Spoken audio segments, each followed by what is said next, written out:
Thanks, Ajit. It's a very good afternoon to you all, and it's a warm welcome to you.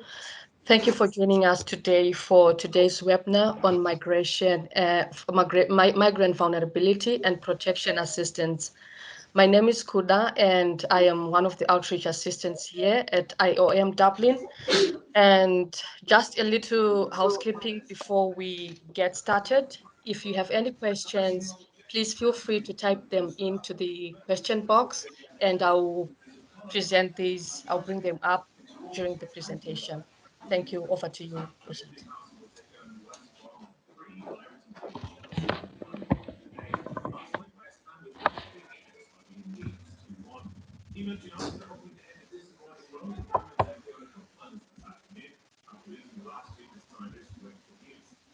Over to you, Rashid. Hello? Yeah. Thanks, Kuda. I think your internet has a problem. We could not hear everything there. You got cut. And also, people who are not speaking, I will really ask for your diligence if you can mute yourself while other people are speaking. So you can unmute yourself only when you are given the permission to speak. Now, before we start, I want to tell you something. So first of all, my name is Egid. I'm the outreach coordinator, and I would like to thank you again for coming this morning. And as Kuda explained, this morning conference is on migrant vulnerability and protection assistance. And before even we start, I want to tell you a story. In my work, in my job, I meet with a lot of migrants. And one day, not a long time ago, I went to a direct provision center. Either here in Ireland, we don't have refugee camps like other places where you went. We have what we call direct provision centers where asylum seekers are kept when they come in.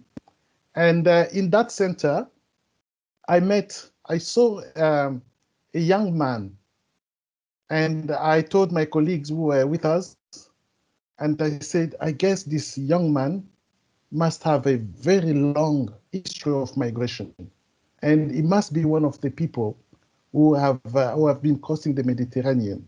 Look at him. I'm going to approach him. So I approached the young guy. I wanted to talk to him. He was looking at me, but he was not looking at me. I don't know if you understand what. He was looking at me, but he was not looking at me. And the first question that I asked him, where are you from? He said, I'm from Guinea. So he's a French speaker, and I'm a French speaker as well.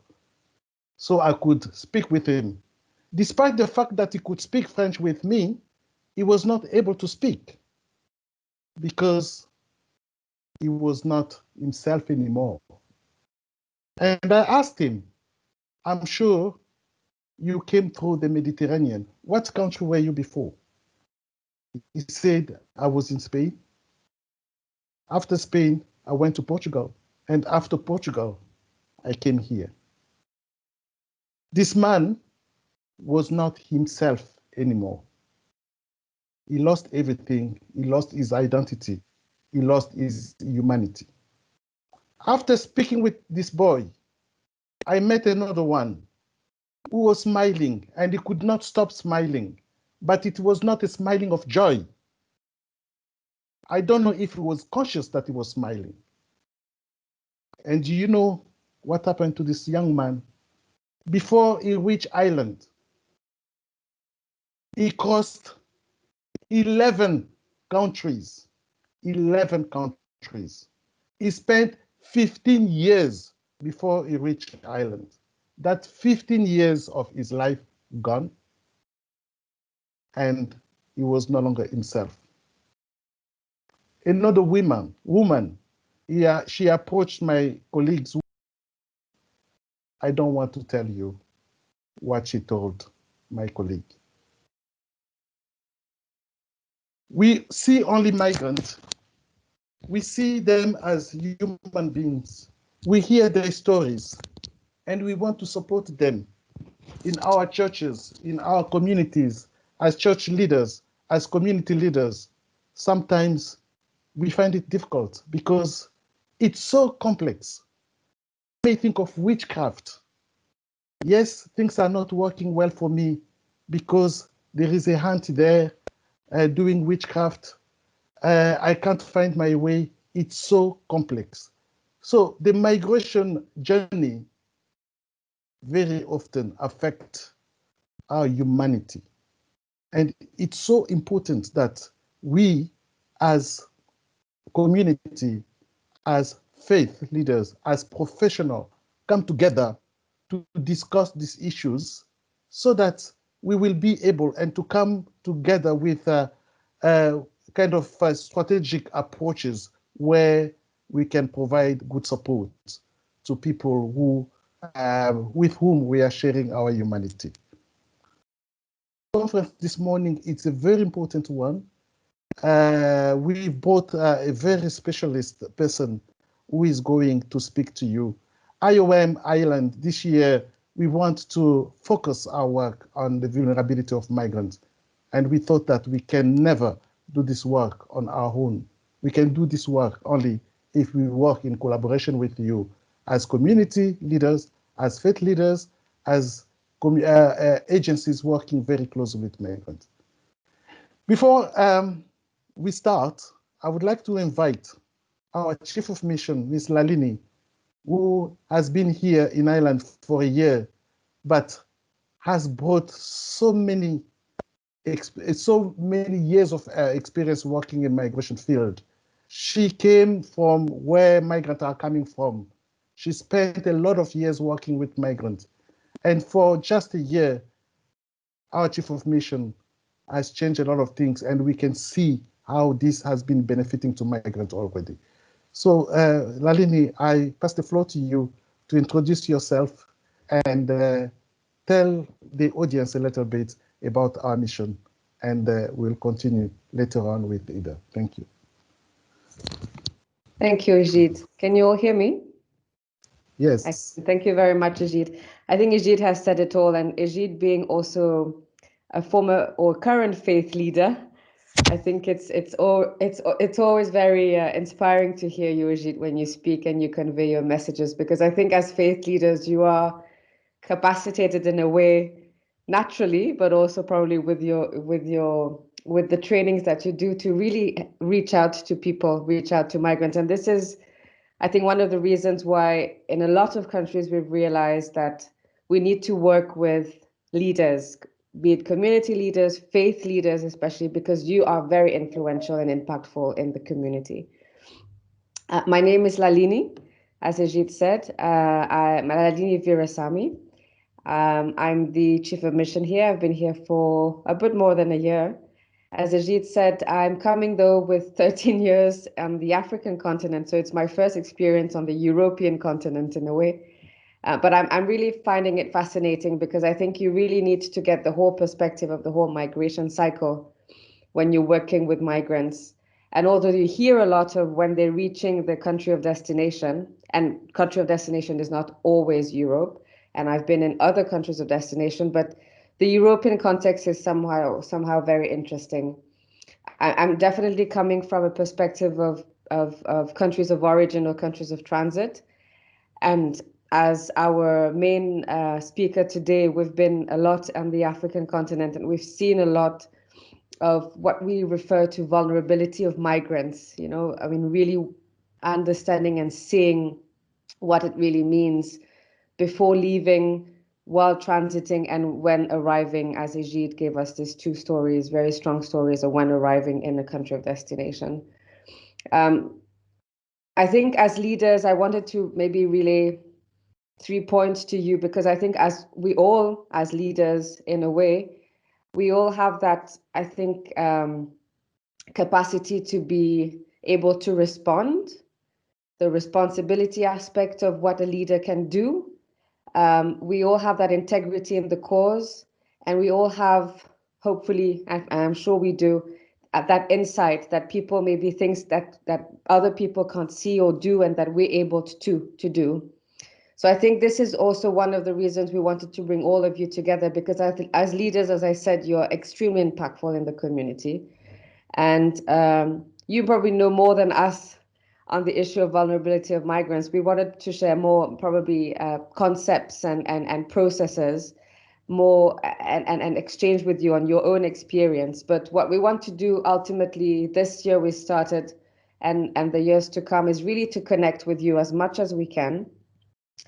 Our programs in Ireland is not just focused on the assisted voluntary return and reintegration, although it's a very important program where we provide the option for vulnerable migrants and other categories of migrants to have the chance to return home in a more dignified way, to be reintegrated back home, to feel much safer in their environment back home. So this is a really important project that we have, but we've tried to diversify in, probably you've seen this year, in a lot of activities or trainings. Recently, Charlene, a few days ago, did a training with the Irish Association for Counsellors and Psychotherapists, where we introduced with them the concept of cultural competency. Because this is a reality too. In a more diverse community, we really need to cater for the needs of everyone and understand the cultures of everyone and the dynamics of people coming from different contexts in order to be able to provide counseling. So we're doing a lot. I hope we'll do even more next year. I really want to work with you all. I don't know all of you. I know Ejid and Kuda probably know you all more than I do. I've been a lot in the field this year. I think the ultimate goal was to really understand what's happening in the different counties, in these centers, within communities. And I look forward to working with you even more next year. So I'll stop there because the show is for Heather today. Heather Komenda is someone I know for quite some time already from I think the first time I met you, Heather, was in Kenya, when you were in the mission in Kenya, so the Eastern Horn of Africa region. Heather comes, what's interesting with Heather, she's now based in the headquarters in Geneva, but Heather comes from a lot of years, I'd say from what her bio is more than 15 years of experience in the field, which is very important when you're going to the headquarters and developing and helping the organization like us to develop policies, to develop programs and identify priorities. So I'm really grateful that Heather, although it's a Saturday, that she's been able to join us. I'll let her introduce herself a bit more, but basically she's the guru of vulnerability of migrants. She's written a few books or directed a few books and handbooks and trainings on the vulnerability of migrants. She's the best person we could have had today. So feel free to really exchange with her. She's there for us for an hour and a half, and probably I hope in the future to come also if we have to do other sessions. So Heather, over to you, and welcome again to that session. Thank you. Thank you so much. I'm very flattered. I could not possibly have introduced myself more kindly. So thanks to everyone. I'm going to go ahead and share some slides. Now, I can tell that you guys are all very skilled presenters. I'm a bit academic. I'm going to try to keep it lively and entertaining. Feel free to put up your hands, interrupt me at any time. Ajid, I sometimes get carried away. If you see people are trying to get my attention and I'm talking too much, please let me know. So let's just get these slides up and loaded. Yes. So what I wanted to talk to you about today is a lot of the conceptual work we're doing at IOM in headquarters. I think it's going to become really clear as I talk that this is extremely embedded in practice. As Lilini said, this is not an academic exercise for us. While I was developing this, I was speaking to people in the field. I was building off of what I've seen in the field, and really our orientation, there is a research aim to it. I'm not going to deny that, but our orientation is to make sure that human beings in the field, no matter their circumstances, have their rights upheld and have access to services they need. So I'll spend most of the time talking about our concept of migrant vulnerability and the determinants of migrant vulnerability model before shifting more into the operational perspective and how this plays out in the field. So the term vulnerable migrant is actually not a legal term. This is one of the challenges that we've been facing. We do have legally defined categories of migrants. We have refugees, we have displaced persons, we have victims of trafficking, we have smuggled migrants, and these are people that have a category under international law. But there is no globally accepted or defined term vulnerable migrant. For those of us who work with migrants, we know it when we see it, but not actually having a term has practical implications. If you're not able to type somebody as a particular type of migrant, this can limit your ability to provide services. So this concept of migrant vulnerability has been gaining a lot of traction. One of the most significant developments in the international sphere with migration in the past few years is the Global Compact on Safe, Orderly, and Regular Migration. And it specifies, it refers to vulnerable migrants, and it refers to migrants in a situation of vulnerability. Now, conceptually, the definition that is probably the strongest and most broadly accepted within the international sphere is provided in the Principles and Guidelines on the Human Rights and Protection of Migrants in Vulnerable Situations, which define vulnerable migrants as those who are unable to effectively enjoy their human rights, are at an increased risk of violation and abuse, and who are therefore entitled to a duty bearer's heightened duty of care. Now, there's amongst us that is very clear, and they know exactly what is meant. For the social workers, for the caseworkers, for the people meeting vulnerable migrants in airports, in transit centers, in convoys, this definition may not ring true to them, and they may not know how to operationalize it. So what we've intended to do is to focus specifically on the operationalization, because as Lalinia and my colleagues have mentioned, we work on the ground with migrants. So I think you're going to hear me talk about victims of trafficking quite a lot. There's a couple of reasons for that. In my years in the field, I worked specifically with victims of trafficking for a very long time. And as an organization, we've been doing anti-trafficking work since the early 1990s. So for us, migrant protection is deeply embedded in that. Not that it's the only sort of work that we do, but we have such a strong history in that a lot of our efforts grow out of that capacity. So what we were finding in the field, and I've faced this personally, is we would be dealing with victims of trafficking, going to places where victims of trafficking are found in immigration centers. And in doing the course of our work, we were coming into contact with migrants who had not been trafficked, but were in very similar circumstances as victims of trafficking, either because they had significant protection needs or they were being similarly exploited. It's just that they hadn't followed the trafficking chain.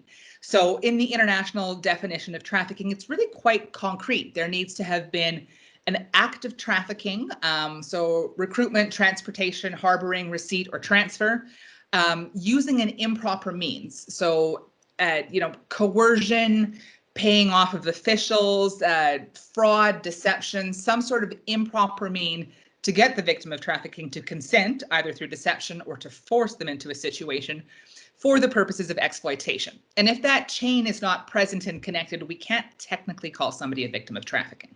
So what we were finding is that in implementing our programs, you have 2-3 migrants in front of you who look pretty similar in their characteristics and in their experiences, but technically we're only able to offer certain protections to certain people. Obviously, this creates protection gaps, and it's something that we really found. Now, how we have dealt with that operationally for quite some time is a little bit by trying to stretch the definition. Now, we're not in favor of adjusting the definition in any sense. There's a strong legal framework on it, but we would say, oh, this person is at risk of trafficking, or if we don't intervene, it's kind of trafficking. Whereas really what we needed to do was to say, you don't have to be a victim of trafficking, this particular form of egregious rights violations, to have access to services. You should have access to services if you need them. So then we needed truly language to describe this. So the term vulnerable migrants was already gaining some traction, and we thought, let's run with that. But if we kind of break it down, these are the sorts of migrants that we would say fall within this kind of conceptualization. So of course, trafficked persons, but also smuggled migrants with protection needs, migrant children, people who may not have been trafficked but are in fact subject to labor exploitation or sexual violence, exploitation, or abuse. In some regions of the world, kidnap, ransom, and torture is really significant, but doesn't fall within a trafficking scenario. So all of these sorts of people were coming through our offices. Our partners were seeing this. Our member states were seeing this. But where do you turn in international law for a kidnap and ransom victim? You know, there's just not a space. So another thing that we aimed at looking at is trying to come up with a framework for considering the migrant as a whole person.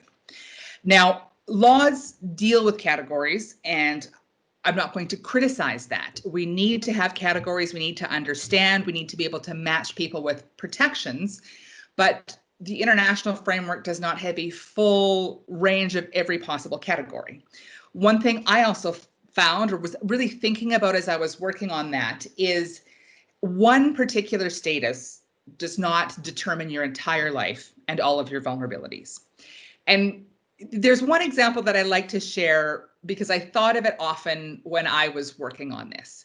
I had done a trip from Kenya to Nepal to accompany some high-risk victims of trafficking as they went back home. And as I was flying back home to Kenya on my own, I was in a flight that was transiting through Qatar. And I think I was the only woman, or one of very few women on the flight, the only Western woman. The rest were all young men, labor migrants. And this was in, I don't know, 2012. A lot of newspaper articles about the situation in the Gulf. And I remember thinking, you know, if somebody was at the other end of the plane doing screening based on only one characteristic, out of these 300 people, they would pick me because I'm a woman. And they would say, oh, are you vulnerable to exploitation and abuse as a migrant? Well, all of these labor migrants who were men, who were young, were going to situations that we knew in some cases were not going to be great. So the point I'm trying to make is that we can't take one or two factors and say this person, this is their situation, and we must direct our resources there, because it doesn't take into account all of the other statuses and characteristics. So in this example, wealthy, internationally employed woman is not really the one that needs to be of concern. So here is the first slide on our actual determinants of migrant vulnerability. So this is a framework, yes, for research, but also a methodology for understanding migrant vulnerability, an operational framework based on partnership, and a method for better identification of the protection and assistance needs of vulnerable migrants. So it is quite comprehensive. I'm going to focus in on what I think might be most relevant to the people in this workshop. But quickly, just to note that vulnerable migrants, I do want to make the point that not all migrants are vulnerable. We have many highly skilled, very competent migrants, and within all of those migrants, there are some who may be in situations of vulnerability. What we are looking at specifically in our model is migrants who are vulnerable to violence, exploitation, and abuse. But that really reflects our operational priorities. There's certainly no reason why a similar form of analysis couldn't be used to look at other forms of vulnerability. Sorry, I have a very active puppy this morning. So here's our model. It focuses on this subset of vulnerable migrants, and it uses an ecological approach. So an ecological approach is one that we've all been familiar with in our graduate studies. It looks at the individual within their broader contexts, within their families, within their communities, and within the broad structural and societal factors that we can call the structural level. Now, what we've done is come up with a list of factors that we should look at each of those different levels. So I've got some examples here, and the factors that we identified were based on our personal experiences, working with migrants' viewpoints, and also the literature on vulnerability to these issues. So at the individual level, we have things that pertain to the person as a person: age, sex, race, sexual orientation, things pertaining to their personal histories, their education levels, if they've got issues in their past that might lead to problems in the future. So if they've got histories of mental health disorders, if they've been incarcerated, if they are moving within a general sphere that has violence, exploitation, and abuse, etc. At the household level, we're looking at things like family size and composition, income levels of the household, the status of the household within their community and within society, the patterns of relationships within the household, and the extent of equality within the household. At the community level, we're looking at things like adequacy of resources, environmental factors, social relationships, attitudes, belief, and practices, and the extent to which the community in which they're in is characterized as peaceful or full of conflict.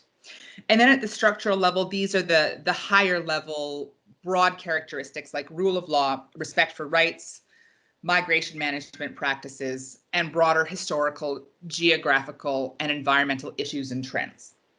Now, in my view, between all of these different levels, where we have tended to work very strongly is at the, as IOM, is at the individual level and at the structural level. So in all of the different forms of services that we provide, we speak to individuals as individuals and address their individual needs.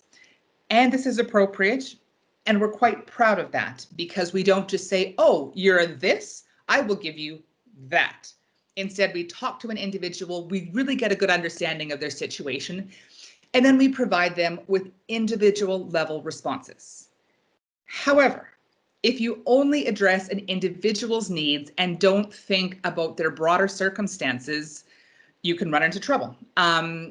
So if we don't think, what is the family life from which this person came and what is their community like, then I think we're not getting a whole picture. And I had an example that, again, stayed with me from East Africa this time, where there was a woman from the coastal region, very high religious standards, very strong community beliefs about appropriate behavior. And the poor girl was trafficked for sexual exploitation, really tricked, duped, forced into this, was able to find, she was trafficked to Europe. She was able to escape, you know, a very brave woman, yet quite young, came home, had gotten some assistance from a local NGO. But when they reported back to me about her story, they said, well, she just sat in her room until she died. And it was just so shocking. And we had this conversation and they said, basically, she died of shame. Like her family couldn't accept her because she had been involved in sex work. The community shunned her because of that history. And she just lost the will to live and died. You know, not directly from her experiences in terms of physically being killed, but she was just so broken. And, you know, that really made us all think, how can we work with families to accept what has happened and to be mobilized, to use those good, strong family, where they exist, family relationships to support somebody, to love somebody, and to help them overcome those histories? And what's the role of the community?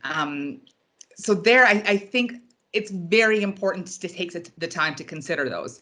I think traditionally, IOM and partners, we've also been good at the structural level, advocating for laws, providing technical guidance on revisions to laws, all of these things with national governments. But in my opinion, kind of that middle ground has been traditionally overlooked, I think. So the idea then is that when we look at somebody who has faced violence, exploitation, and abuse, when we want to help them truly recover over the long term, we need to understand a few things. First off, how did this situation occur in the first place?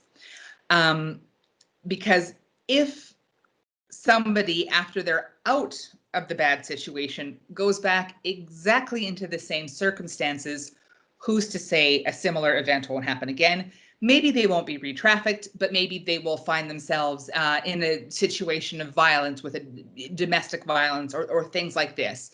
Usually, if these risk factors underpinning their situation aren't addressed, we're looking at high likelihood that they're not going to recover well and have a good life moving forward.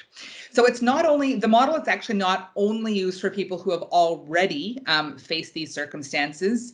What we also aim to do is to have some predictive power. So this is quite unique You know, research into trafficking has evolved quite a lot. There's a lot of very good findings, but I also recall about 2 or 3 years ago reading a paper that it looked at the factors associated with trafficking, and the evidence is quite weak, to be fair.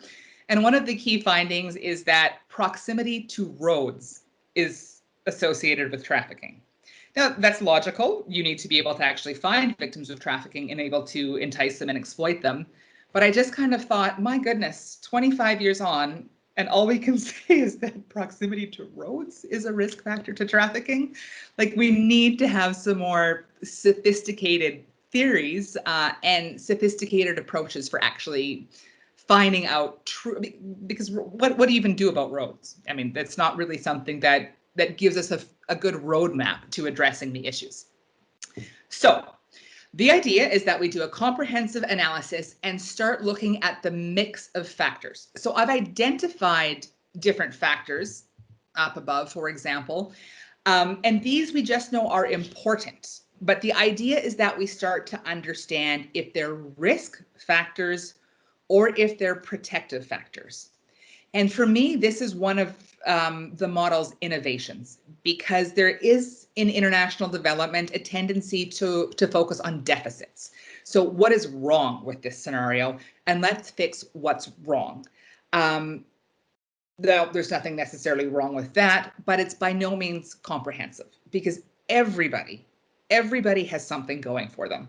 You know, honestly, even when people are broken, if we find it, there can be somebody in the family, there can be somebody in the community that's willing to chip in and assist. And if we don't take the time to think what is working, then we're not going to mobilize those resources. And once we withdraw our support, or the person ages out of the system, if the factors that aren't there, if they're not mobilized, then how can we hope for sustainability? So I think it's very important. So if we think about, you know, somebody who may have had a very bad circumstance return to a family who is like, we are here for you, we love you, we support you, we will do what it takes to pull together and get us through that, obviously they have a much better chance of successfully overcoming their experiences than being returned to a family that rejects them. So once we have a good understanding then of what the kind of the foci of vulnerability is, we should be able to come up with an appropriate response. And this is where we have now the framework for response, and it becomes a little more complicated. So in the first instance, we're looking at individual, community, structural, household factors.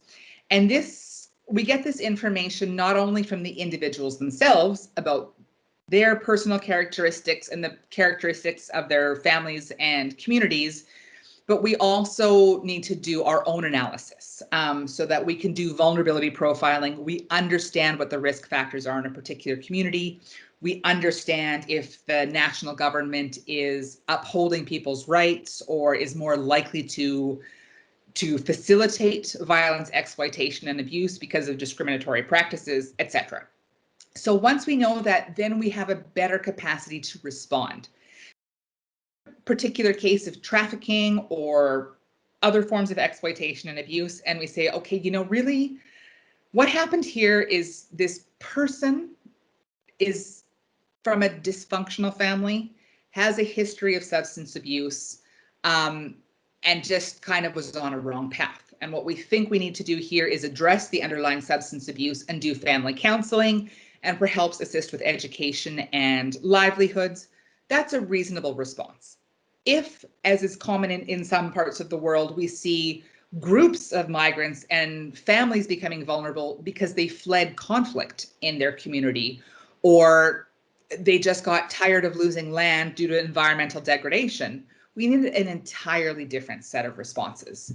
If there's wide-scale corruption, if there's conflict in a country and people are leaving en masse because of that, you know, family counseling is not going to solve that issue. So this idea is meant to be a framework for comprehensively addressing deep-rooted problematic migration issues. This is well beyond the scope of one individual actor. But I'm going to walk through this somewhat quickly, just to demonstrate where we're going with this. So basically at the individual level, then we see individual responses. So IOM uses a case management approach. If there's any social workers here, you'll be very familiar with this. So once IOM identifies a vulnerable migrant who is eligible for assistance under an IOM program, we do the following. We do a detailed screening and identification process. We do have to understand what type of migrant. Is it a victim of trafficking? Is it a migrant vulnerable to other forms of exploitation and abuse? Is it a separated child? We need to have a good understanding of what protections they might be entitled to under national legislation. We then do a needs assessment. So this is part of the process of looking at the risk factors that led to the situation. Based on their needs, their interests, we do a case plan. We implement by either directly providing services or ensuring that they have access to available services from other providers, follow up on the case, and then ideally do a case evaluation. So this can be a lengthy process. I think the longest case I was ever personally involved in was 3 years, but sometimes these cases drag out. So by no means in this area does IOM run into a situation, spend 10 minutes, write a check for $300 and move on. When a migrant is in our protection program, they get a lot of services, and we really aim towards a sustainable resolution to the situation and doing our absolute utmost to make sure that they have better chances for a successful life moving forward. So the services they often need, this really varies by context. I tend to have worked professionally in low resource environments, so I need to work pretty hard to find a place for people to sleep that night. We have caseworkers, myself included, who have been behind hotel doors with victims of trafficking as traffickers. Immigration officers, police officers are banging on the door, trying to put those women back in the brothels. When people are pulled out of situations like that, they have no capacity. No capacity, no resources for self-care. So we have to provide food, provide clothing, provide medical care. You know, I've worked with men who were trafficked on fishing boats, who have, you know, broken arms that have healed improperly, women who jump out of the 4th floors of buildings to escape their situations with compound fractures. You know, there's quite intense needs. Those are extreme cases, but these are the sorts of cases that we have to work with. Now, I know that this is super tiny, but this I think is super important for this session, because what we're trying to do is to show the role that everybody has to play in responding to migrant vulnerability. And here at the individual level, this tends to be the caseworkers, the social workers, also the service providers, you know, specialist medical service providers, mental health care, and then also the state authorities who identify people who are in these circumstances, labor officials, police officers, child protection actors. So these are really kind of the frontline grassroots people who are doing that face-to-face service. At the household level, look, a lot of it is very similar. And I just on a terminological point, we always use, it's not very nice, but household/family. Because one thing we found in our field testing is that the concept of family was so culturally varied across the world that we really had to be very careful to not focus only on kind of this Western nuclear family blood relation.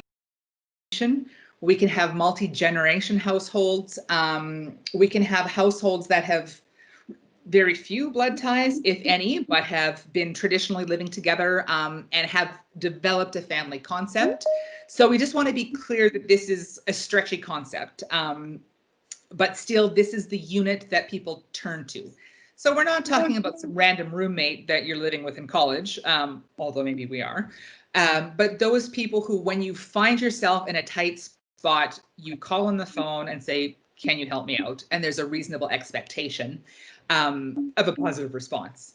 And one thing that was really interesting to me, actually, and generally jives well with faith-based communities, is how at the international level, there was not a lot of focus on the family, and not a lot of focus on family-centered approaches.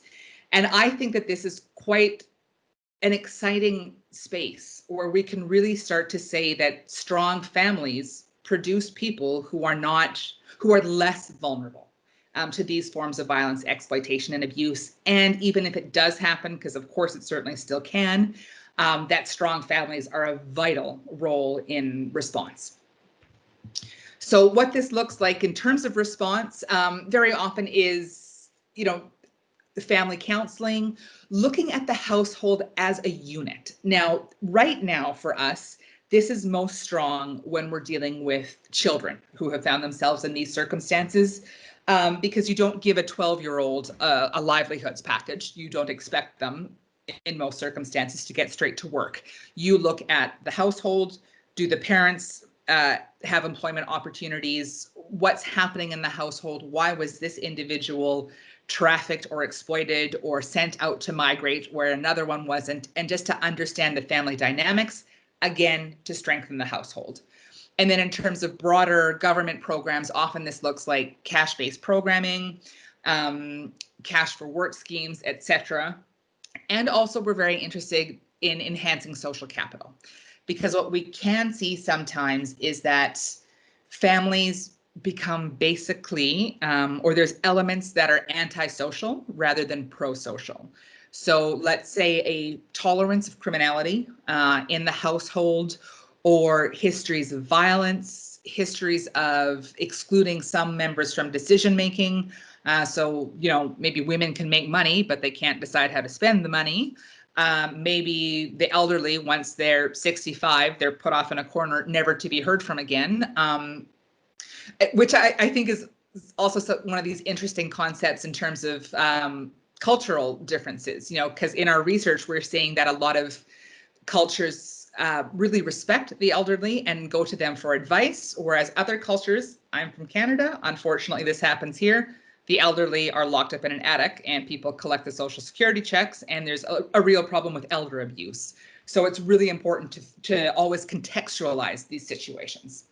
And then at the actors, who's involved, it's basically, from our understanding, a lot of the same people. So case managers, case workers who are working with individuals also are engaging with families, but we want to make sure that people are thinking about both, that understanding that it's very, very difficult in many circumstances to truly separate the individual from the household, but then also just to not treat the household as, and I've certainly seen a lot of this in the field, as a black box, where we talk to the head of household says this, and then we write a check to the head of household. What happens below that can be very, very significant, so we have to balance out the individual as an individual and a member of a household, but households actually having people with different needs, different priorities. So if we think about persons with disabilities, is the head of household, is the household as a unit meeting their needs, or is it prioritizing able-bodied persons for education, for food, for services, etc.?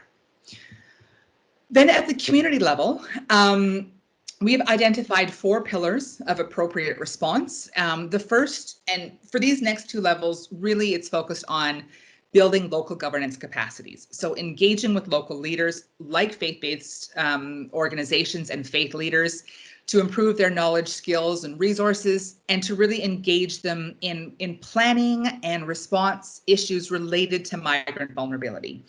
So if we think about communities who are either sending migrants, who are finding themselves exploited, say high rates of trafficking, high rates of violence, obviously something needs to happen in that community to address that and undertake preventive measures. And also for those, what we see a lot in some of our large scale programs is transit communities. So the community itself is not going anywhere, but migrants are coming through. And really quite vulnerable to violence, exploitation, and abuse, all the way through to destination communities where the migrants end up. So this would be more the situation, I think, in Ireland, and understanding what role community leaders in destination communities have towards addressing these needs. So often in origin communities, it's development issues that we need to address. So if people are saying, well, I'm leaving my town because I can't get a good education for my kid, or I'm leaving my town because my family has health problems and we're unable to get good services here, then we need to say, well, if we improve the services, maybe we wouldn't see as much risky and irregular migration. Also addressing community level fragility and crisis. So looking at conflict issues, looking at climate change and environmental degradation. Certainly when I was in the Horn of Africa, climate change and environmental degradation was having a massive impact on people's migration practices and their vulnerability. And then looking at community beliefs, values, attitudes, norms, behaviors, practices is really critical when we're thinking of how the community upholds, promotes, or discourages beliefs and practices that are either helpful or harmful for certain groups. So also when I was in the Horn of Africa, younger girls who were leaving the community because they wanted to avoid getting cut. So if we think, obviously, opinion leaders, people in the community uphold or work against that. So we need to intervene there if these things are creating risks, and of course support and augment community beliefs that are protective. So changes that we've seen a lot towards acceptance of violence against children, violence against women. We need to promote that, because certainly we know very clearly that women and girls who experience violence and are unable to have communities rally behind them and instead stigmatize them, they leave those communities, and they often don't leave those communities in great circumstances. So at the community level here, if we could find somebody small enough in here, I'm sure that there's faith-based leaders, community leaders, people of good standing, business leaders, educators. There's just so many people that have a role to play in how a community shapes an individual and a family's experiences. And then, of course, at the structural level, this is looking at creating an enabling environment. So making sure that policies, regulatory frameworks are addressing discrimination. So are not, for example, dispossessing women when their husbands die, that recognize that children are rights holders and have rights to be free of lives from violence, etc. And then, of course, the policy and the programmatic things. So we've highlighted two issues here, national plans of action for addressing vulnerability and referral mechanisms. So having effective and efficient methods for connecting somebody who's been affected by these issues, connecting them to the services that they require.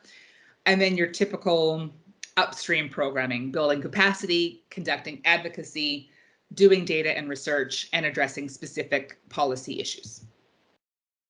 Now, actors at the structural level, this tends to be more development partners, national governments, of course, ministries of immigration, ministries of children and child protection, etc. And there we see roles for the private sector, who are employers, civil society, and others. Lilini, should I take a break? Any questions, or shall I forge forward? How's everybody feeling? Ejid, what do you think? Perhaps if maybe I just don't to know if there breathe is, as well, Heather, maybe some questions would be great. yeah, I think if there is anybody who want to intervene, sometimes when you're talking and people may have something that is burning and it can just disappear, maybe we can give opportunity to people who want to say something from what you've just said to bring it into life experience instead of that great narrative, which is quite exciting. Yeah.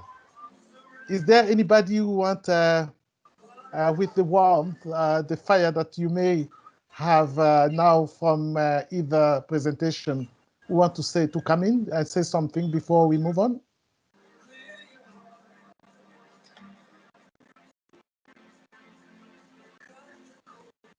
Please feel free.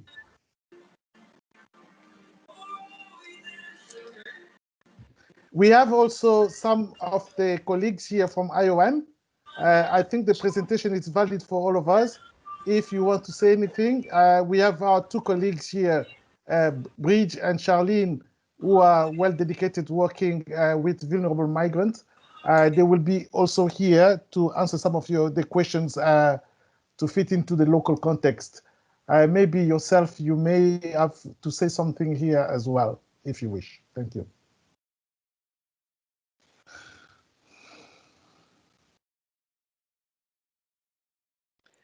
I guess I'm fascinating, Ajid. You are brilliant. Okay, so I can continue then if there's no comments. So now I'm done with the theory anyway. So what does this look like in practice? So on this slide, I'll just, oh, sorry. So can I come in, Please. Eva? Yes. See, and I appreciate very much at the beginning you said, well, the definition of vulnerability, it's not every migrant can be vulnerable. It's well framed. It's a legal definition, but this is from probably the category of the migrants or the history or the reason for migration. It could be because of trafficking or whatever. But I have over 20 years of experience working with migrants. And in my experience, I see a lot of migrants. They may have come with, good migration. They travel with a visa and everything worked well. But it's the situation that they come to meet in the country of migration. Somebody who has lived 13 years, 15 years in direct provision center with experiencing racism and the uncertainty of not getting residency. And you can see the person developing some sort of vulnerability, which can be quite similar or even more serious than somebody who was just trafficked. Yesterday in the evening, a migrant called me saying to me that he's here 13 years in the country, nothing with a deportation order. The person does not even speak English. He does not know where to go. And I could not sleep all night because I was thinking of this person. What kind of support was there? And the state could not do anything for that person. It was not even possible for him to go back to the country of origin. Such a level of vulnerability may not be defined within the framework. How would you react to that? Yeah, I think this is very interesting because one of the things as we were developing this framework that we talked about was situational vulnerability, exactly that.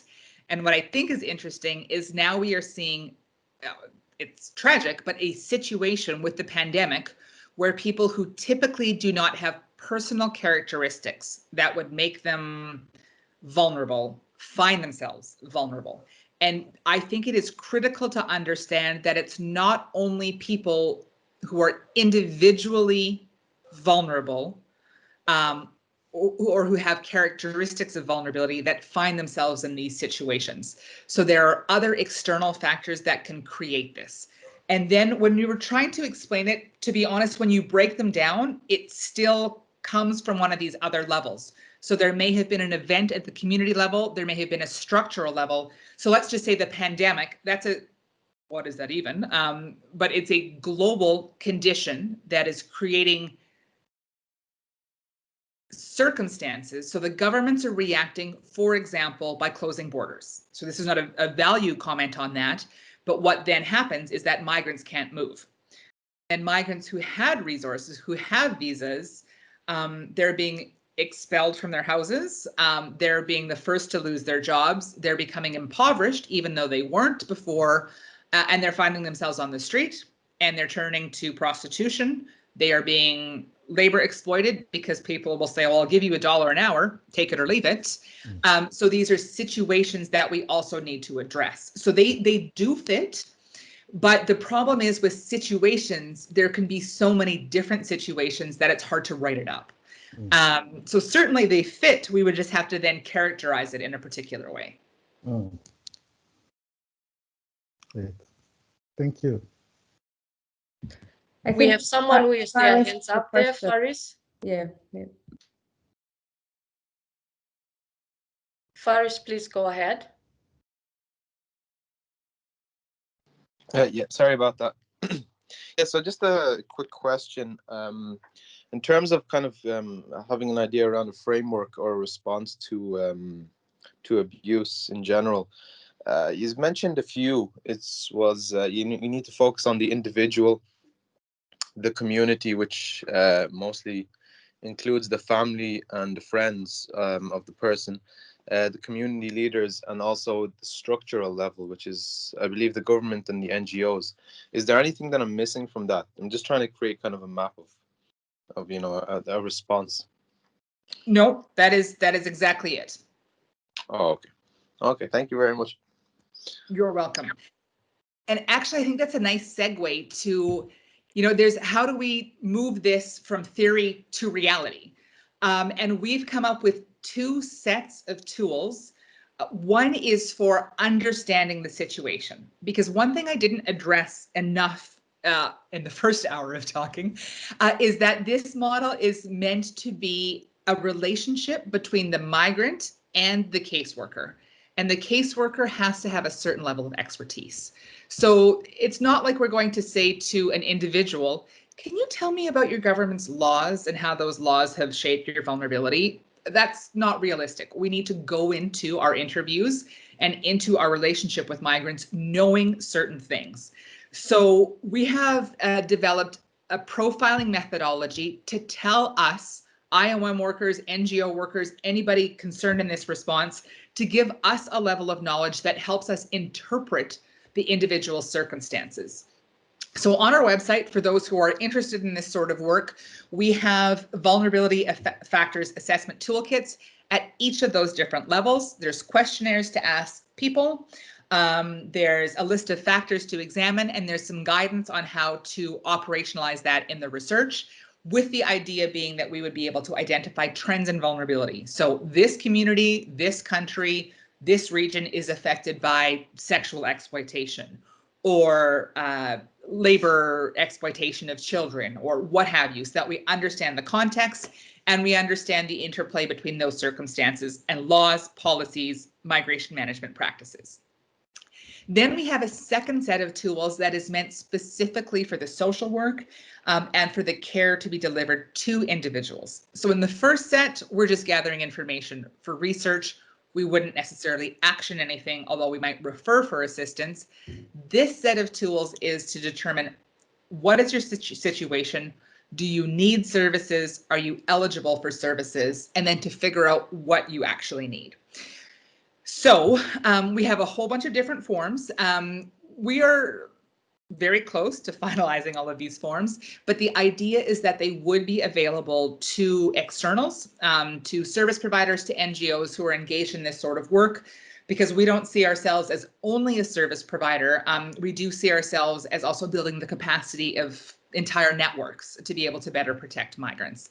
So we do have a rapid screening form that's meant, if there's no reason to believe that somebody is a vulnerable migrant, or maybe it's just the context that makes you think, oh, maybe I better look into this, then you can ask just a few targeted questions to understand if you should really start maybe doing a more detailed screening.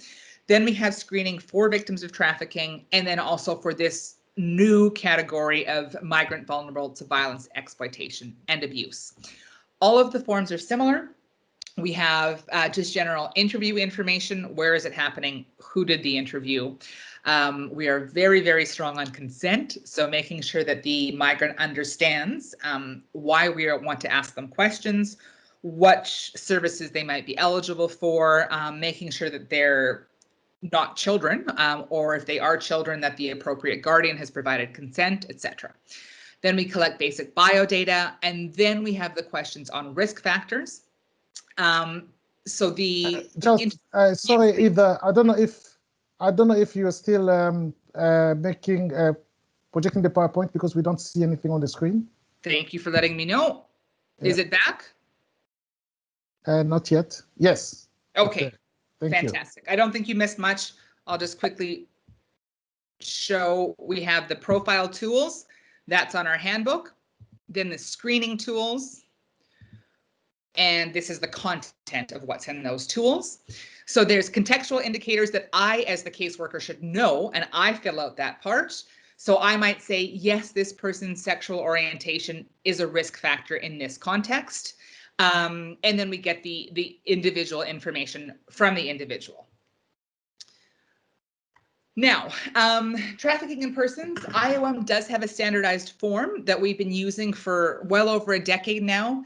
It's been revised recently to bring it more in line with the Palermo Protocol, which is the international legislation on trafficking in persons. That will be launched at some point next year. And then one of the things we did want to highlight today is gender and gender-based violence as a cross-cutting issue. Now, gender in our methodology is one of the factors that we consider at each level, at individual, household, community, and structural. Now, I've touched on some of those issues in my examples, but if we think, I mean, we certainly know from our own experiences, perhaps women more than men, but I'm not sure, how our gender affects our day-to-day life. You know, do we feel safe walking outside after 10 p.m. or not? Did we get that promotion because of something or another or not? But it's also critically important at the family level. Are girls and boys equally encouraged to achieve education? To me, this is something that's very interesting because in some communities, we're actually seeing a shift where people are investing more in girls' education than in boys' education because there's a tendency for girls to give back to the family a bit more than boys, who in some situations chip off and get a good job and take care of themselves. So it's important to just understand basically how access to resources is shaped by gender in a family, but it's not only access to resources. Are you likely to experience violence, shame, etc. within the household? And this is really upheld and basically policed by the community. Is a family, is an individual acting in accordance with the community's belief on what the gender roles should be? And then do we see this reflected in laws? So when I was in Kenya, there was a big constitutional review and some of the big changes, I mean, don't quote me, I might be getting it wrong, but when there was new laws about women's ability to own property in the case of divorce or death of the partner. So laws absolutely uphold or work against discrimination against women and girls. And this really, we see this, some individuals might have very, for lack of a better word, let's say modern, but very egalitarian beliefs about gender. But if they're not upheld at these different levels, you're just not going to get very far. So it really requires us to think it through at each level and to take appropriate action at each level. And then the last section, because I believe that there's quite a lot of returns from Ireland, what I'll discuss is how IOM incorporates vulnerability assessments and protection in its returns process. So we have a very elaborate framework on return, but I wanted to focus on two things. Principle 2 for us, which is a migrant-centered response. Now, this is something that really is cooked into all of our work, even if maybe not everybody is aware of the mechanics around it. So IOM serves migrants. We also do uphold the interests of our member states, but when we are talking about face-to-face service delivery, it is based on the migrants' needs and interests. Now, we know that sometimes I have certainly had cases and situations where the migrant had an interest that I was unable to fulfill. So, you know, one example is I was in a country working with women who had been trafficked for sexual exploitation. They did not want to return home because, as they said to me, there was no point. They couldn't make any money there and they had children to support. And everybody knows that they had been trafficked into prostitution, so they were unable to marry. So why would they go home? What they wanted me to do was help them get a visa to stay in the country to continue to work in prostitution. This was not an option that was available to them because the government would not issue visas under such circumstances. So that being said, even if a migrant has a narrower set of options than they would like, IOM is still committed to making sure that the response that is provided to them reflects their interests and needs to the absolute utmost possible. And second, objective 6 is that migrant vulnerability is addressed throughout the voluntary return and reintegration process. And it is important to highlight that we have 3 groups in return processes that we look at specifically. So victims of trafficking, now, I did mention at the beginning, I talk about them a lot because most countries in the world, and Ireland certainly included, has laws that criminalize trafficking, but also says any victim of trafficking who is identified has access to certain protections. And very often, I am not sure the exact situation, but very often for internationally trafficked persons, they do have a right to stay in the country for a certain amount of time, and to perhaps care and support, access to the labor market, et cetera, while we're there. So it's very important to identify them so that we're able to know what are they entitled to in terms of rights and protections. Same thing with UASC, which is unaccompanied and separated children. And then migrants with health needs is a very interesting one because we often see quite complicated cases and we need to think through a lot of different things. First off, at the very lowest level, is the migrant fit to travel? And that means, do they have the mental and physical health requirements for travel? I mean, travel is sometimes onerous, but we do sometimes see psychiatric cases. It is not impossible or not uncommon that we have psychotic episodes during a return process. So we're very sensitive to the mental health needs of people who are returning.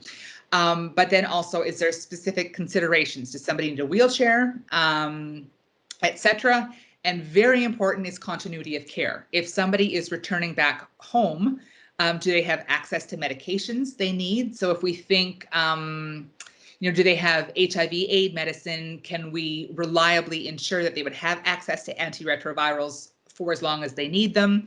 If they're doing a course of DOTS for TB, do we know reliably that they'll be able to access those? Can we ensure that, et cetera? Now, what this looks like for victims of trafficking is making sure that victims of trafficking are actually identified. Now, this is a huge, huge issue.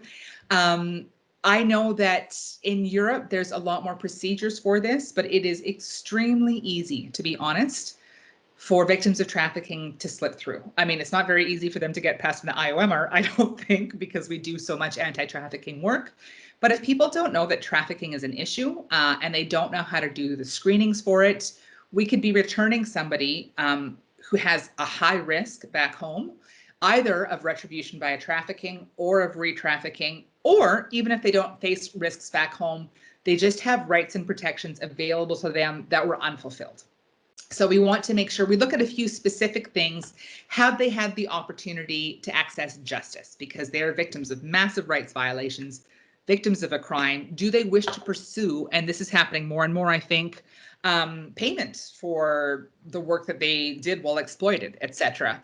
And then meeting their specific needs if there's a safety risk, which there isn't always, but if there is, and making sure that their very specific needs are met. For example, there can be medical needs. Maybe they've been malnourished for years. Maybe they have complex sexually transmitted infections that need to be addressed, et cetera. This also involves risk assessment and family tracing and making sure that they have the necessary travel documents. For migrants with health needs, I think actually I've mostly covered this, but in the location where they are, ensuring that they have access to the treatment they need prior to travel, that they have the care they need during travel, and that they have access to the services they need after travel. Oh, unaccompanied and separated children, the most complex of complex. And I think Ireland is a very interesting situation because I remember back to the beginning of my career dealing with cases from Ireland. It is hard work. There's very high standards, as there should be for protection, but many, many problems. Many people don't know what to do.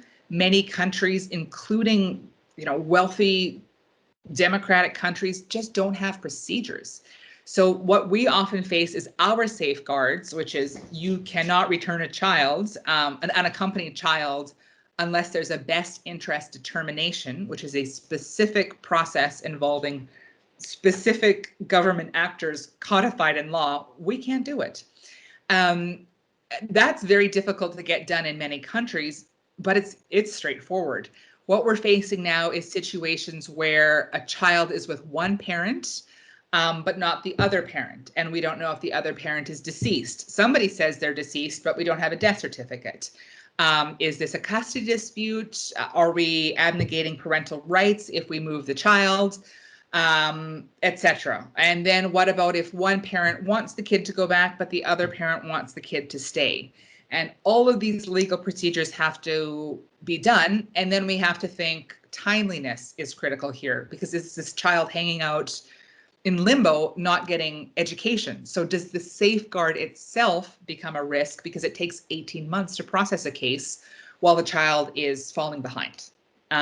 So very, very complicated cases. Yeah, we get a lot of questions every day about this. So what does this mean? Once we have the clearances and can actually do the movement, we have to think about appropriate return. So is there somebody, you know, I think up to about age 15, we usually send an escort, just to make sure that everything is copacetic.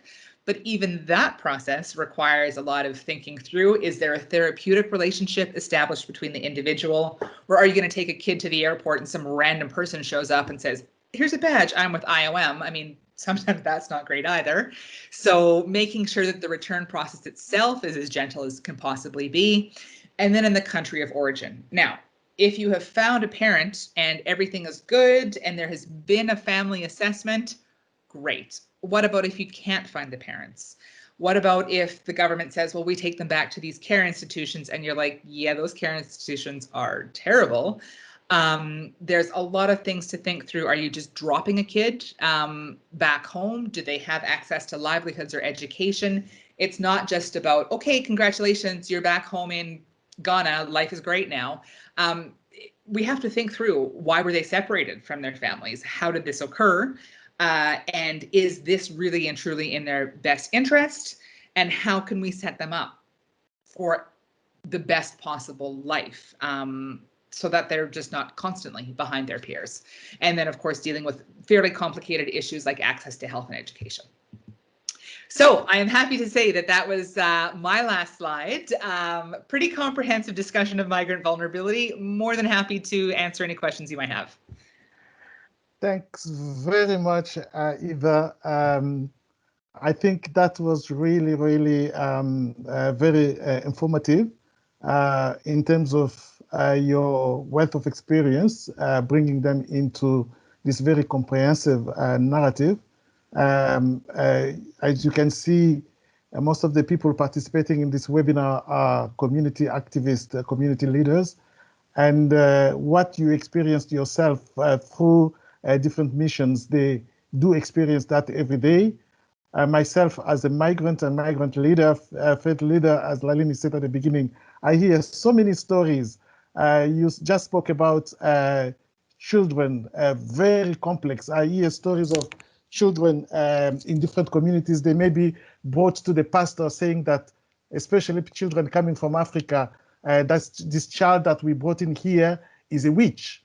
And that's a very young child, probably is not the child, biological child of the parents who are saying that we are the biological parents, but in principle it can be a nephew or a niece that they declare, and they brought the child here. And because the child was not used to them as parents and start displaying a very strange behavior, and they say that the child is a witch, and the child must be sent back to Africa, is brought to the pastor.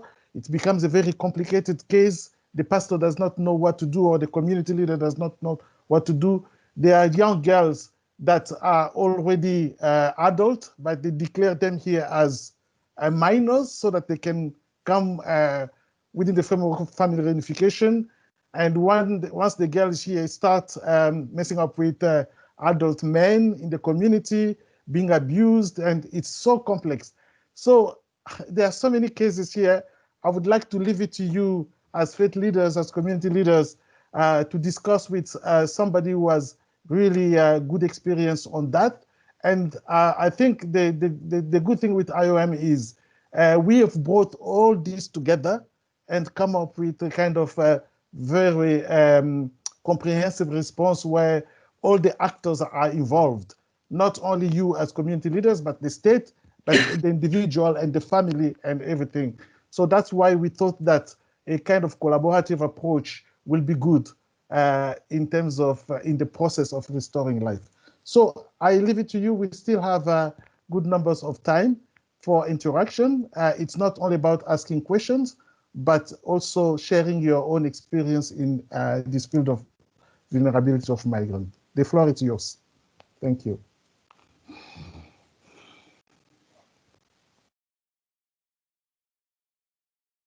I see somebody raising hand. Kuda, maybe you can start civilly. Gina? Sure. Well, Lily? Lily? Yes. Hi, everyone. My name is Welile. I am currently a resident in Monahan. Thank you so much, Heather, for your presentation. At the beginning of the presentation, unfortunately, I could not see the screen.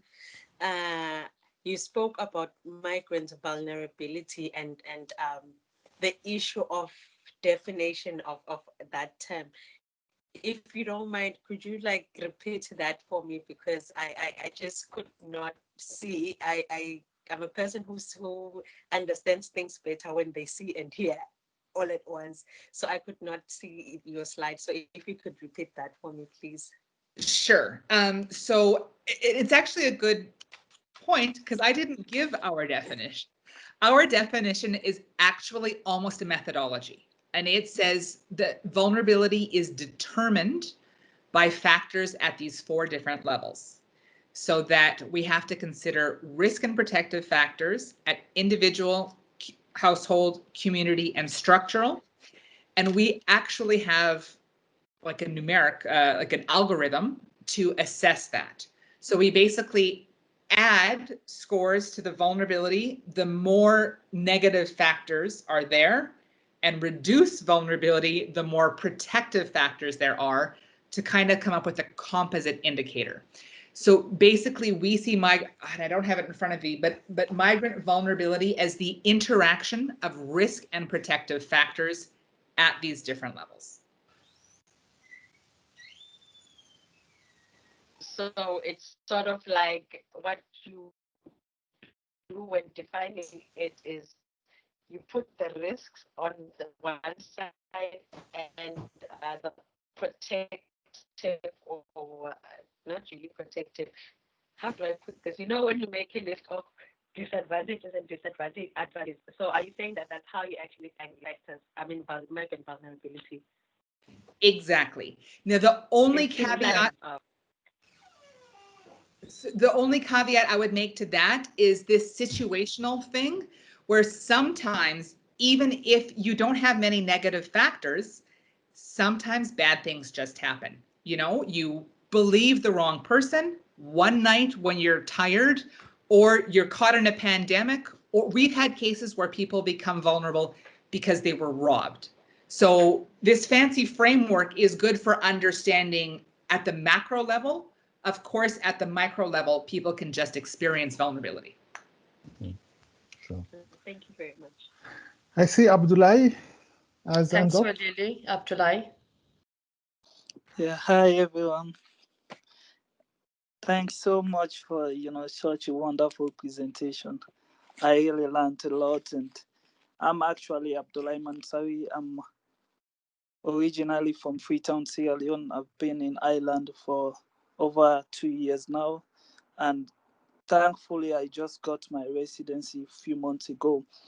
But like my question is, I heard you spoke about voluntary return, and this is something that Ireland IOM always support. But I'm asking now, my question is, what about for some people who have been in Ireland?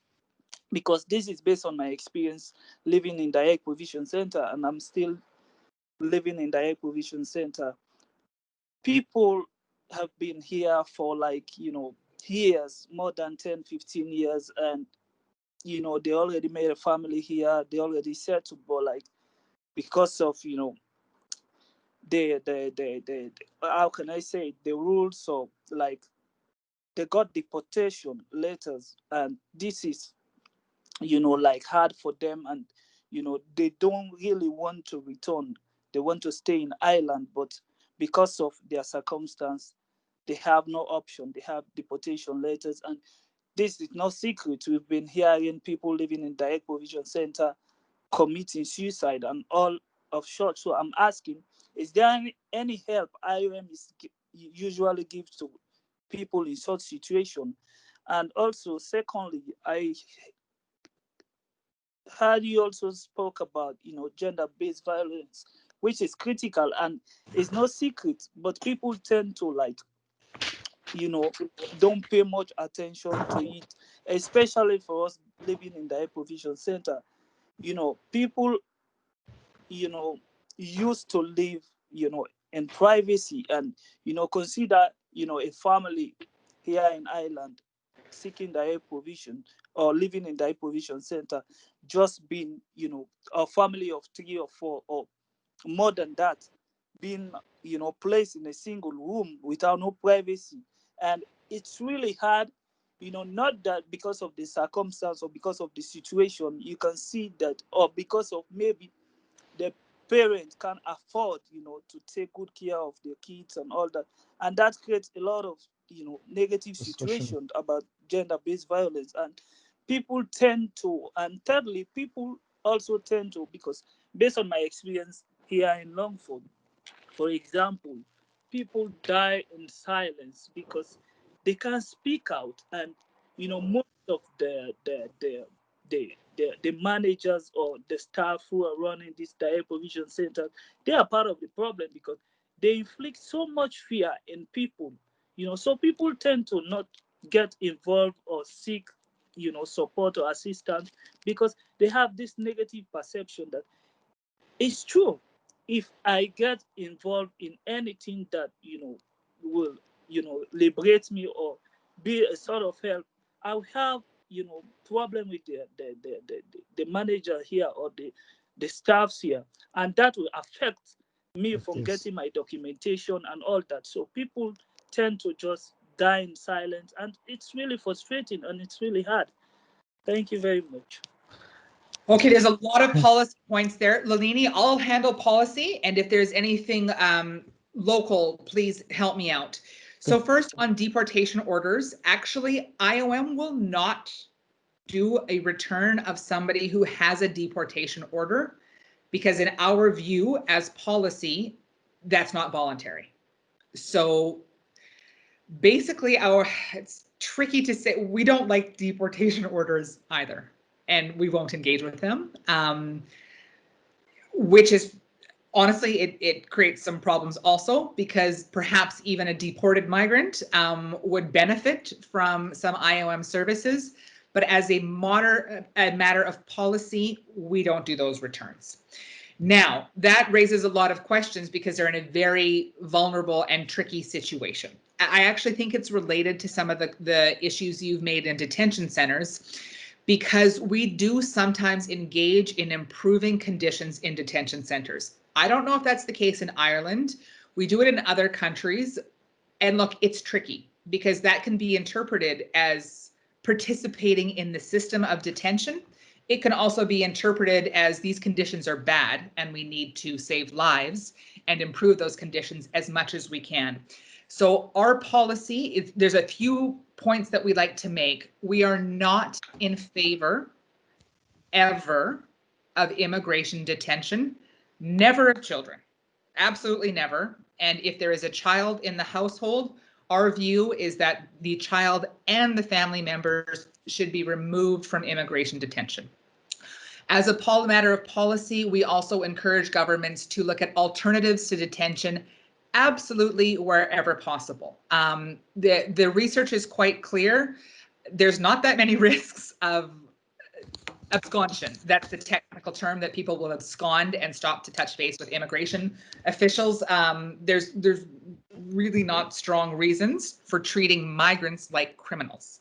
We would say that violation of immigration orders is an administrative and not a criminal offense. Detention is for criminals. Migrants are not criminals by virtue of being migrants. And then basically whenever possible, we would advocate for alternatives to detention. So letting people stay at large at the community, maybe checking in with immigration officials if they have to, because I very much agree with you that these conditions are breeding grounds for gender-based violence, and many, I mean, again, not specific to Ireland, but we see torture, we see violence, we see massive mental health impacts. So our response is really to attempt to approve policies and practices for the government, not engaging in forced removals, and attempting to improve conditions in detention where possible and where that does not contribute to a detention problem. Lalini, anything you wanted to add? Yes, Heather. Just a few points there. I mean, there's a difference though in Ireland on what we call DP center, direct provision centers, or accommodation centers for asylum seekers, and detention centers. So they're not detention centers per se. Okay. Like we would have seen in other countries where I've been also. And then again, as you say, we do provide some form of assistance so that the conditions in those detention centers are up to the minimum standards at least. And we've seen in some detention centers that they definitely were not. In this context, they're called direct provision centers, and there is a big push to from civil society, and it went up to a whole report that has been issued recently called the Catherine Day Report, which is looking at alternatives to those direct provision centers, because it's been up since 2001. So after almost 20 years, it's been proven to be not cost effective, to not be necessarily in line with a lot of the needs and increased mental health challenges of asylum seekers in these centers. And also not necessarily having a strict vulnerability approach and vulnerability assessment. So there's a few interesting recommendations that have been put forward. There's a white paper that is currently being prepared by the department to implement these recommendations. It's going to take time, I think. But one of the things that I've heard a lot, and recently even from UNHCR, and this is where I think it's important for you all to also understand where there's a fine line between what IOM does and what UNHCR also advocates for, and what we do together as well. So in that instance, because they're asylum seekers and it relates to a protection claim, we would have more UNHCR here in Ireland, of course, pushing and advocating, of course, with us, but this is more their mandate in a way, clear mandate in a way than us. So there are various recommendations. One of them, I know what, speaking with UNHCR representative this week or last week, they were pushing more that the vulnerability assessment approach really comes into forward in any types of settings that will be set up. Because this is exactly what Abdullah and I think Walile were mentioning, is that in these types of settings, you really have a lot of vulnerability, different factors, different origins of vulnerabilities that needs to be taken into account. GBV from before they arrive, but also within the centers, because of these prolonged claims that take 5-6 years to be dealt with, have created a situation where you have a lot of mental health need, but then the consequences of also mental health frustration that can lead to gender-based violence and other types of abuse and all kinds of vulnerabilities as well. So this is something that needs to be addressed. We've been pushing because I've visited a lot of centers this year, at least 18 to 20 centers this year. I was in Longford, Abdullah. I don't know whether I saw you, You but I did. was in Horsley. You did, but we didn't stay long. Yeah. Yes. So that's something that will need to be addressed, but this is something where we don't necessarily have a direct mandate in a way in reviewing the asylum centers, the asylum seekers centers or direct provision centers in a way. Another thing that I wanted to mention, and maybe Charlene can give a little bit more details on that, is that we did a project last year which focused on GBV in DP centers. And that it was a very introductory project where we really looked at assessing some of the centers, assessing some of the issues, and we realized that it's an important issue. And it's leading to this next year, so 2021, a specific project focused on training cultural mediators to really help identify with community leaders, with center managers, with other types of interlocutors, cases of GBV, and address them in a way and refer them. So we are very much conscious of the risks of GBV in settings like the centers, but also in other types of settings within migrant communities. And this is something that we want to address, and I hope we can work all together next year with that, because this is really going to be a key project with the department there. It's also part of another report that came out and really addressed the issues of vulnerable migrants trafficked, but also GBV survivors. And maybe Charlene, if you want to say some more on that as well. Charlene? Thank you so much, Lalini.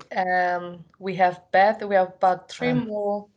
Oh, sorry, Charlene. No, it's okay. No, it's okay. I think Lalini covered it all. No, and there's a few people who want to make comments, and I don't want to waste the opportunity of Heather's. So Lalini covered it all. So please go on ahead. Are you sure, Charlene? Yeah, no, absolutely. Okay, absolutely. thank you. Please let the people have the platform. Thanks. Beth, please. Hello, afternoon, everyone. Hi, Beth. Fine. Thank you, Ejid and Kuda, for inviting me to this very important meeting.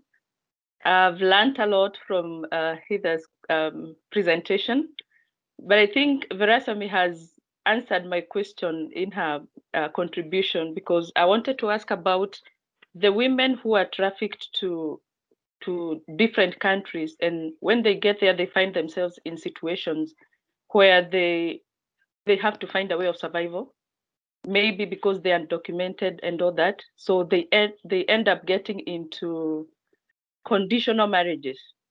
Conditional because they are married because they didn't want, but the situation forces them into marriages. And so most of them find themselves not happy in those marriages. And those are mostly the women who suffer GBV, because they either have to remain there or they find a way of getting back home, and probably they don't know how. They don't know even how the procedure of presenting themselves to the authorities. So my question was how probably you deal with such, but I think Darini has answered part of it. Maybe you. Charlene can say something on that very quickly as well. Charlene.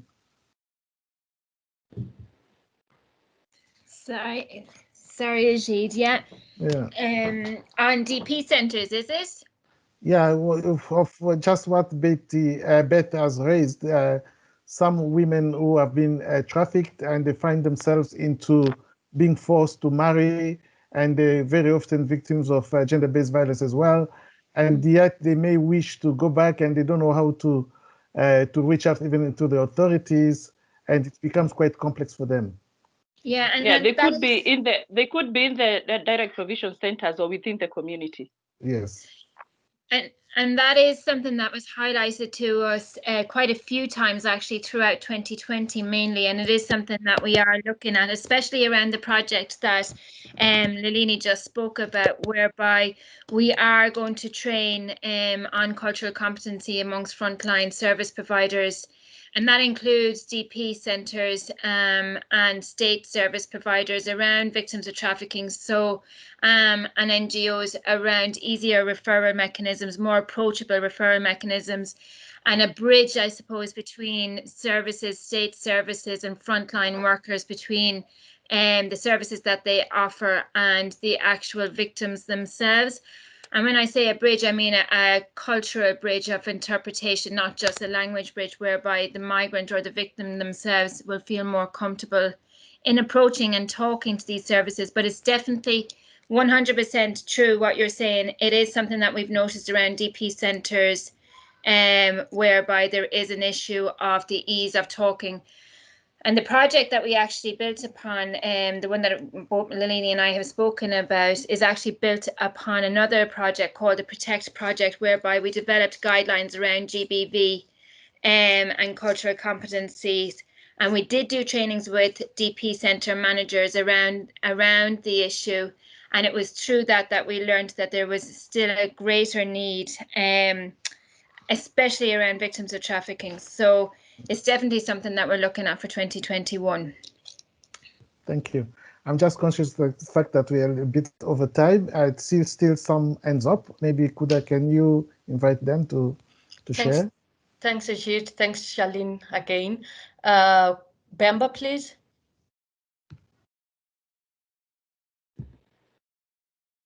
Bemba Africa Center. Jabi?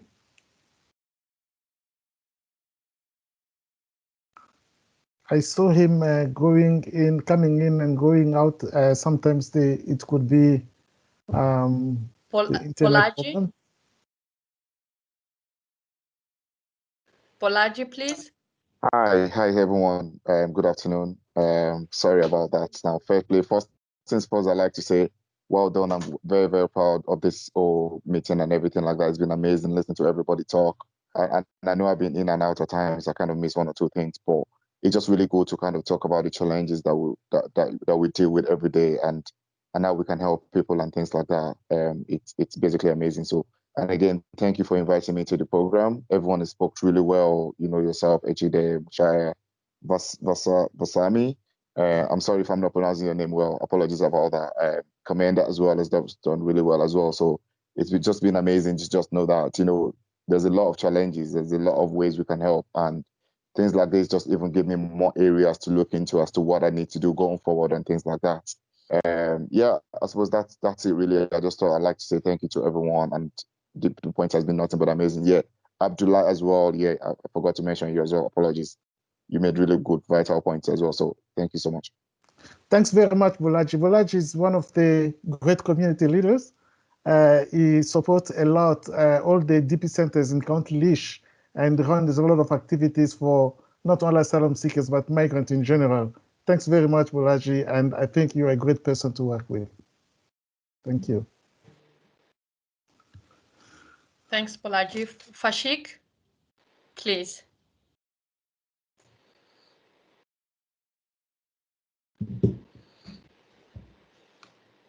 It's Shafiq. Shafiq Mohammed. Please. Yes. I sorry, I heard Fashik. That's why. Okay. Good afternoon, everybody.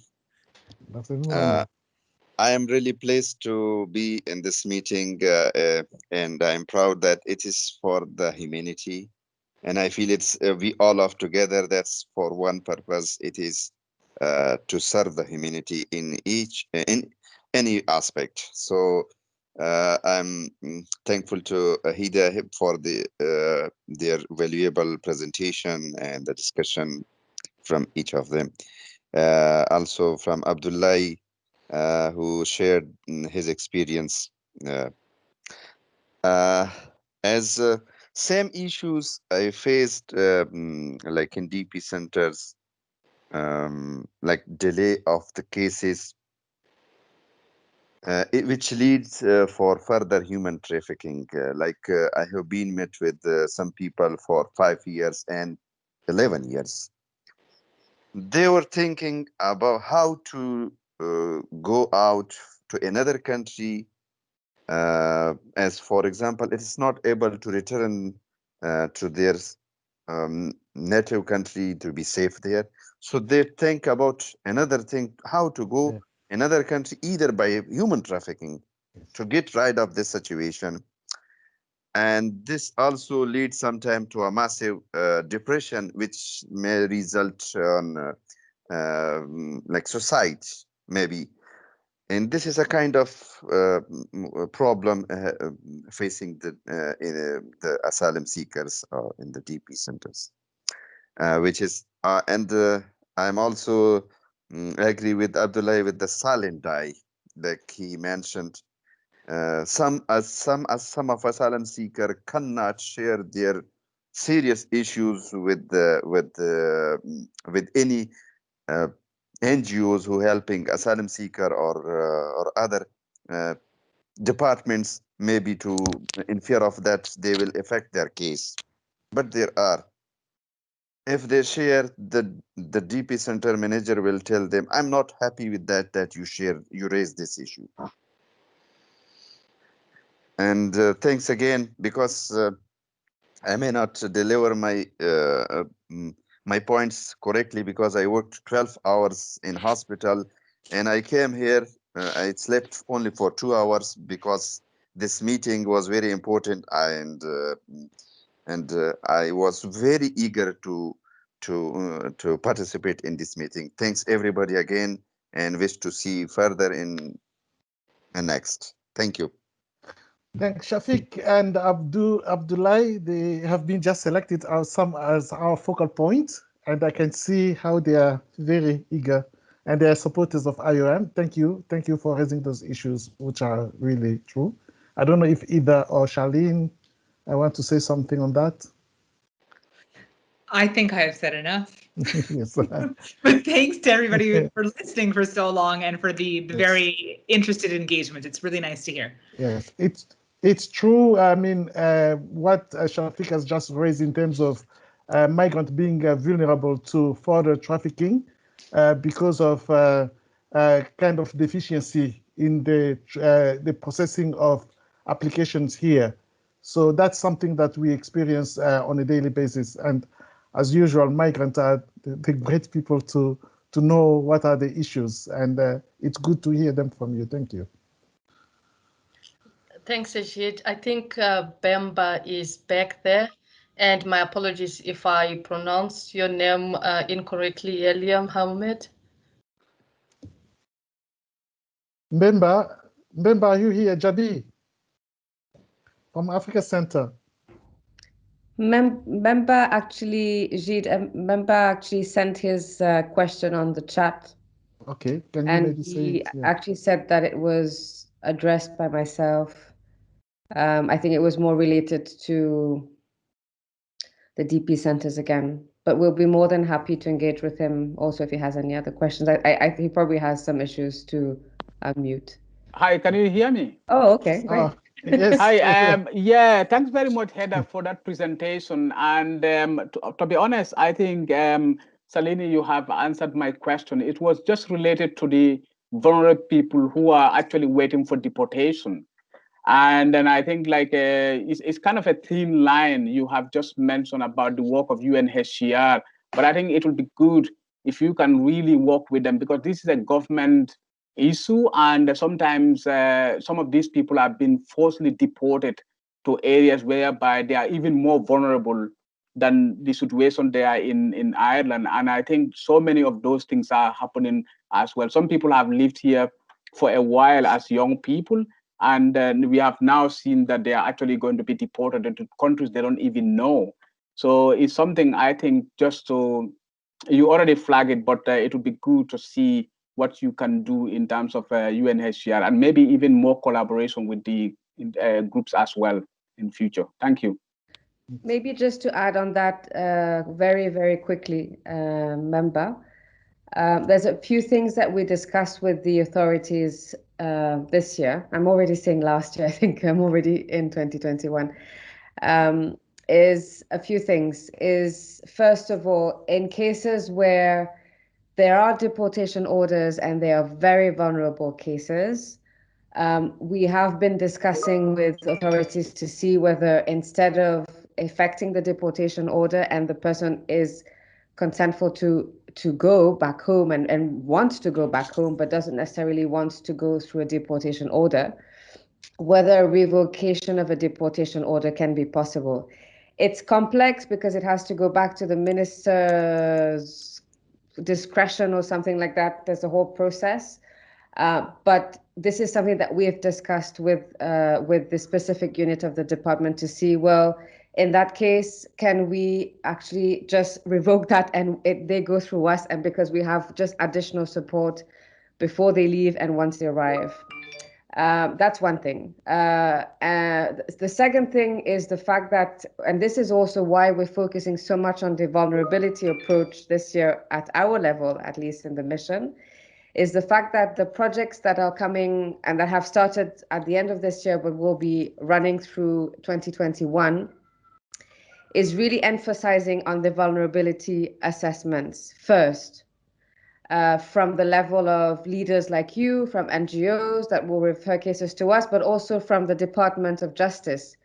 When they are assessing a case with us or assessing a case amongst themselves, whether they will be effecting a deportation order, before this is done, whether they could consider maybe working a bit more closely with us to see whether if it's a vulnerable case, then let's work with the person if the person wishes to go, because it's all about voluntariness. It's not something where we can force someone to return. And sometimes return is not an option, as you say. So whether all these discussions can take place with our support so that we can guide and we can support accordingly. But we are working in a way, there is a system in place, there are legal frameworks in place. Deportation order will probably never stop in a way. In a lot of countries, that's the reality as well. But for the most vulnerable, this is where we advocate saying, well, this is not humane, especially when Heather, for example, referred to children or very, very vulnerable cases. It just doesn't make sense. It's really not a win-win for anyone. So I'll stop there. Thanks. Thanks. I'm just conscious of time. We are over time. I see still a few hands on. Maybe we can go very quickly, and if we can answer them, and we're going to wrap up. Kuda, maybe you can call of them. I can see Sarai and everybody there. Yeah. Pastor Samuel.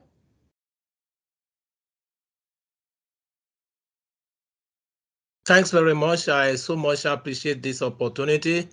And I so much appreciate everyone for the great work that you people are doing, the great presentation and all the advice there. A quick question is that if we identify, because being in the faith, by your God's grace, one of the faith leader, if we identify people in the congregation that these people are really vulnerable, like Abdullah said, people are die silently. But if we are able to identify these individuals are very vulnerable, even though they could not open up, can we just refer such individual to you with immediate effect so that actions could follow up? Because we do see them in the congregation, they come, we have close contact with them, relationship with them, and we at times in the faith side, because of the policy, we are a kind of a little bit also vulnerable that we can't do much. So can we refer such individual to your office for greater assistance? Charlene, that's a question for you. Yeah, absolutely. And that's something that we would hope that you would do. What I would say is that the migrant support services in Ireland, the sector is quite small and everybody does know each other. So what I would say is please do refer on to us. And if it's a case that we can't directly help them, we will most certainly know who can, and we can refer them and link them in with the services then. We do have a migrant resource hub that's open in our office, and we do have a team there that will be able to give advice and, like I said, refer onward then within our own network. So please, please do. And that's what we hope from events like today, that people get to know us and the services and they use us, I suppose. Okay. Thanks very much. Thanks, Charlene. Harrison, please.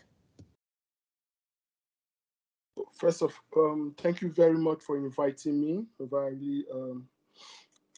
would like to know more about the return back home and the office, the person to contact at IOM should the case I voluntarily want to leave, because it has not been easy staying in the should I say the asylum center is so difficult with you have different people and everything. So what are the procedures like? How do you cope? How do you go about it? So what's the duration? How long does it take and everything? Now, I can say very quickly there, anyone in need of voluntary return and who fulfill the criteria for voluntary return can apply for voluntary return with us.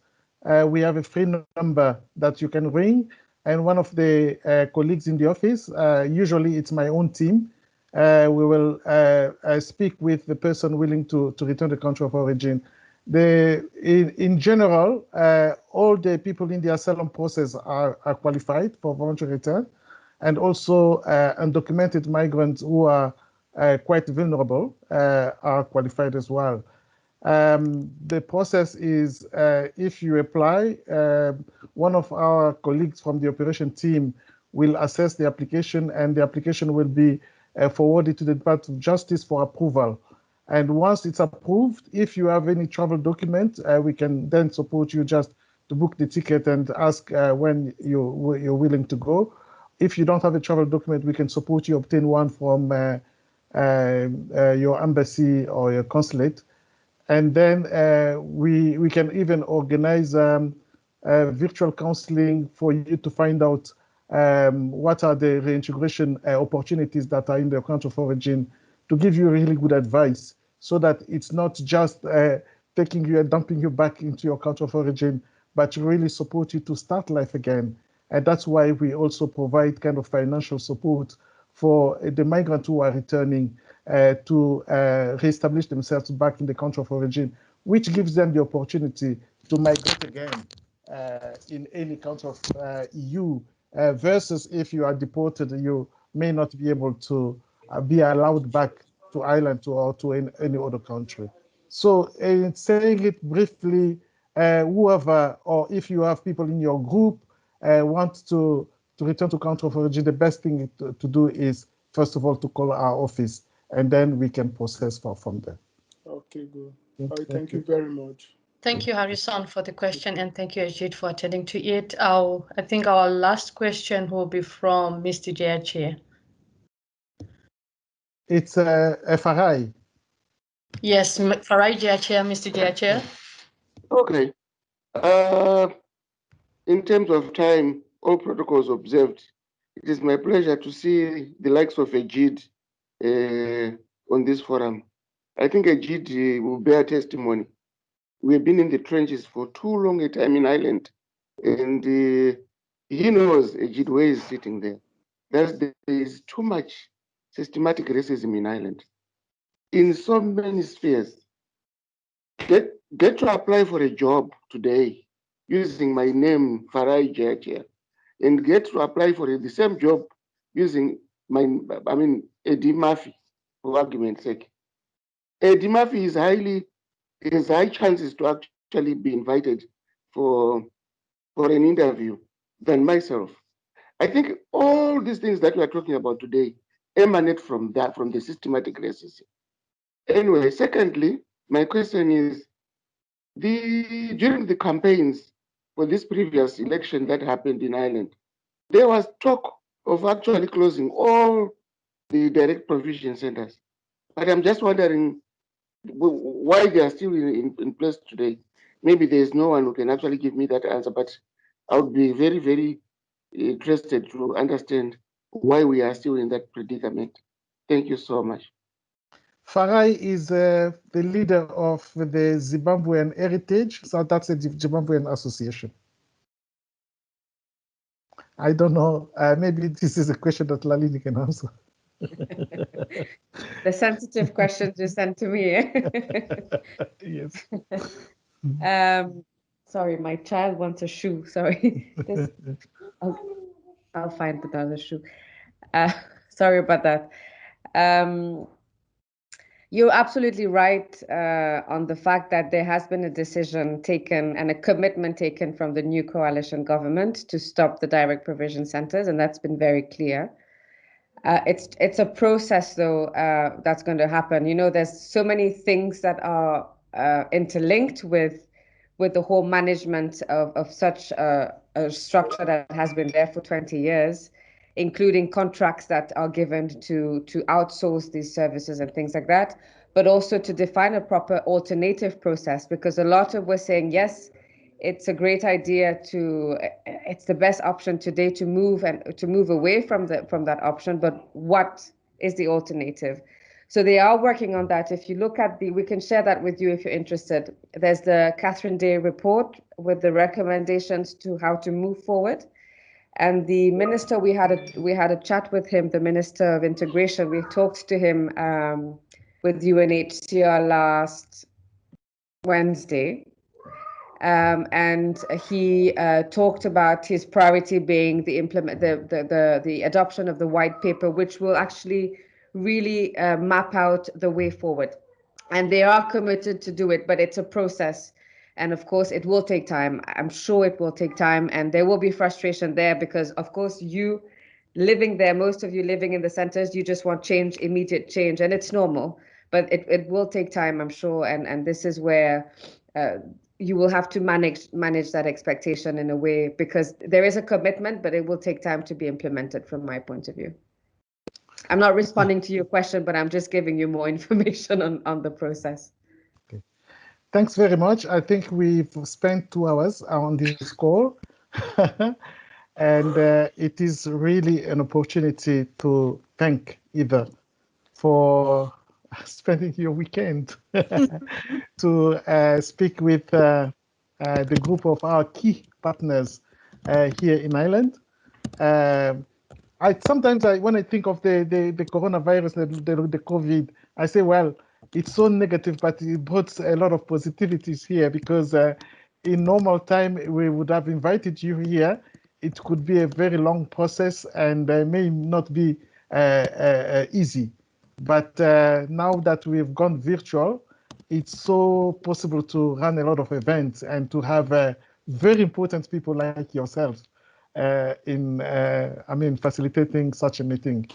We have been really enriched, and this event has been recorded, and so many people will benefit from your experience and from your narrative, which is really, really rich. And even ourselves as staff of IOM, we have learned a lot.